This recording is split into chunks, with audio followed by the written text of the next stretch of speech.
Understanding Key English Structures, a journey through grammar. In this lesson, we're going to break down important English language structures with plenty of examples. These are not just explanations. You'll hear how these are used in everyday conversations. So, let's dive into the fascinating world of grammar. 1. Present simple versus present continuous. The present simple is all about routine. Think about the things you do every day, like brushing your teeth or going to work. But sometimes we also talk about what's happening right now. That's when we use the present continuous. Conversation example. Sarah, what do you usually do on Sundays? James, I go for a run every Sunday morning. It helps clear my mind. Sarah, that sounds great. What about today? James, today I'm just relaxing. I'm watching a movie right now, actually. Sarah, lucky you, I'm working on a project. I usually don't work on weekends, but today's an exception. In this conversation, James uses the present simple to talk about his usual Sunday routine. I go for a run every Sunday. But when talking about what he's doing at this moment, he switches to the present continuous. I'm watching a movie right now. 2. Past simple versus present perfect. When we talk about events in the past, we often use the past simple. But there's another tense that helps us talk about experiences that have happened at some point in our lives. This is the present perfect. Conversation. Example. Laura, did you see the new restaurant that opened last week?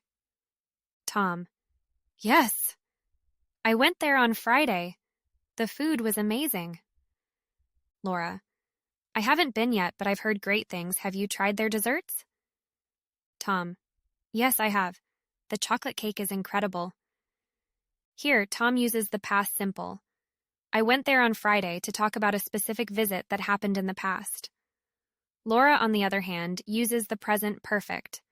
I haven't been yet, because she's referring to an experience that hasn't happened yet in her life. 3.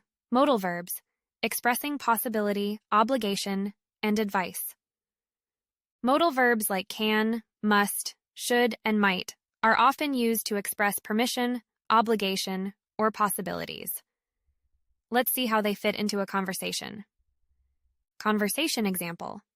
Alice, can you help me with this assignment? I must finish it by tomorrow. Ben, sure, I can give you a hand. You should start with the research, though. It might take longer than you expect. Alice, thanks. I wasn't sure if I could finish it on time, but with your help, I think I can. In this exchange, Alice uses must to express an obligation. I must finish it by tomorrow. Ben uses can to offer help. I can give you a hand, and should to give advice. You should start with the research. Finally, might is used to express possibility. It might take longer than you expect. 4. Conditionals. Imagining different realities. Conditionals are great for imagining different scenarios, whether they are possible, impossible, or hypothetical. There are several types of conditionals in English, and they allow us to discuss different kinds of outcomes. Conversation example. Emma, if it rains tomorrow, I'll stay home. Jake, but what if it doesn't rain? Emma, if it doesn't rain, I'll go for a hike. Jake, if I had more free time, I would come with you.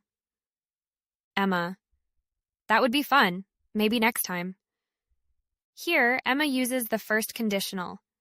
If it rains tomorrow, I'll stay home, to talk about a real possibility for the future. Jake, on the other hand, uses the second conditional to talk about an unlikely situation. If I had more free time, I would come with you. 5. Passive voice. Shifting the focus. The passive voice is used when we want to focus on the action rather than who performed it. This is common in formal writing but can also be used in conversations when the emphasis is on the event. Conversation example. Reporter, a new library was opened in town last week.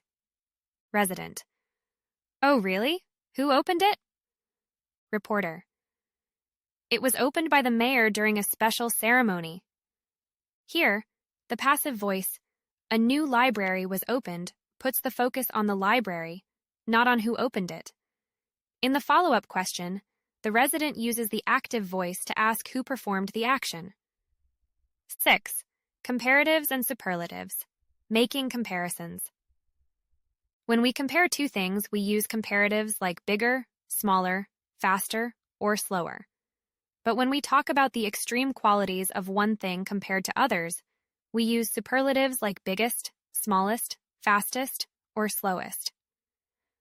Conversation example. Lily: I think this phone is better than my old one. Alex: Really? I thought the new model was the best one. Lily: Yeah, it has the biggest screen, but I like the camera on this one better. In this conversation, better is a comparative, showing a preference between two phones, while best and biggest are superlatives, describing the extreme qualities of one phone compared to all others. 7. Articles. Definite and indefinite. Articles help clarify whether we're talking about something specific or something more general. A and an are used for non-specific things, while the is used for something specific. Conversation example. Mark: I bought a car yesterday. Lucy: Oh, really? What kind of car? Mark: It's a sedan. The car has a lot of great features. In the first sentence, a car is used because Mark is introducing a car for the first time. Later, he says the car because it's now a specific car that they both know about. 8. Gerunds versus infinitives. The forms of verbs. In English, we sometimes use the ing form of a verb, called a gerund, and other times we use the base form with to, the infinitive. Both forms are used differently, depending on the verb or the context. Conversation example. Anna: I enjoy swimming in the ocean. Tom: Really? I prefer to swim in a pool. It feels safer. Anna: Yeah, but there's something relaxing about swimming with the waves. Tom: I guess, but I like to swim where I can see the bottom. Here, Anna uses the gerund swimming because the verb enjoy is followed by a gerund. Tom uses the infinitive to swim because prefer is followed by an infinitive.